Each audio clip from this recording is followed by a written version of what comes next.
25 years ago, a North Texas man wanted to help local law enforcement find missing people. Paul Lake organized a team of professionally trained searchers and dogs, and after hundreds of missions, the Search One Rescue Team is now one of the largest and oldest active search dog teams in Texas. And we want to say congratulations to Paul for 25 years of service. Thank you for being on GMT today. Thank you for having me. These dogs are so much more than just good-looking faces. They actually have a purpose. 25 years ago, how did this concept come to be? Well, originally it was just born out of a desire for me to help the local law enforcement and emergency response agencies find missing people, and dogs were not even a part at the very beginning. It was just a bunch of guys getting together, training and trying to help manage the searches. And then a few years later we found out what dogs could do, got our first dog on the team, and it's been all about the dogs ever since. How did you know what breeds to look for? I'm assuming there are some breeds here that you have with you today that are better at this than other breeds.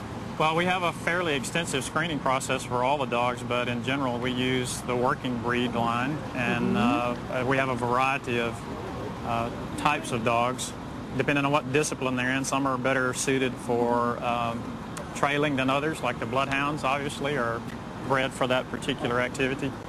And then, but we don't use the typical pet style dog. It's all working breed dogs. And so when we look at a typical search that you might go on, what is that day like for the volunteer as well for the animal? Well, it's always intense and it's always rewarding, and it just depends. Sometimes we're called out and only out a few minutes to an hour. Sometimes we're out for days. So we never know when it first starts exactly what the results are going to be, but it's always exciting. You know, and I'm looking at these dogs are obviously very much like a pet, though. I mean, these volunteers certainly care a lot about these animals. Yeah. They are all pets as well as working dogs, that's for sure. And is it the actual volunteer, is it their own pets? Is that how this works? Or are you paired up with somebody that's not your pet? Every dog is owned by its own handler, and most of them are indeed pets for the handler, and they keep them. Sometimes they even keep them in the house with them. Yeah. What's the training process like? I would assume that they have to have such great boundaries and such strict discipline. What is that like for them to kind of make the transition from being a pet in the household to going out and saving lives? Well, it is pretty extensive. Once we've screened them and found out they have the right characteristics to be a search dog, then they go through a very long training process with their handler. It's about 1.5 years worth of training before they can be certified by our standards. And the handler has already gone through 6 months of basic training just to get on the team. So every one of these dog handlers that are active in searches have been training for over 2 years before they get on the street. So we have pretty high standards. Share with us a really great moment where a great success story. I'm sure you've had many over the 25 years. It's hard. A great moment where this actually worked and you saw the dog's gratification.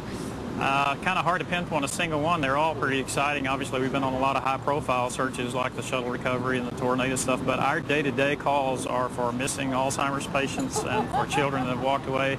And regularly every year we'll find someone just in the nick of time to keep them from succumbing to the elements, and so every search that we go on is pretty exciting. Your work is so important. How do you receive funding? How do you keep this program going another 25 years? Well, that's a good question. It's all by donations from the community at large, and so we have no government subsidies and no other source of funding. It's all from the donations of the communities that we serve.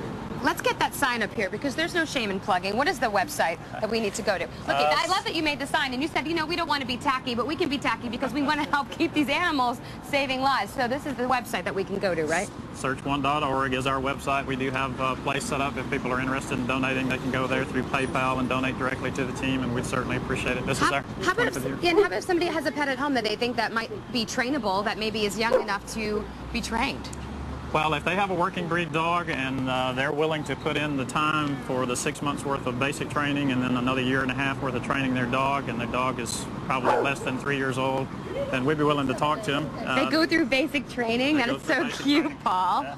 That is great. Well, thank you so much for being here, for sharing all the volunteers. Thank you for what you're doing and bringing these great dogs, and hopefully you get another donation so that you can go on another 25 years. Appreciate it. Thank you for having us. All right, you're welcome. For more information about the Search One Rescue Team, check out their website. That's search1.org, and we will be right back.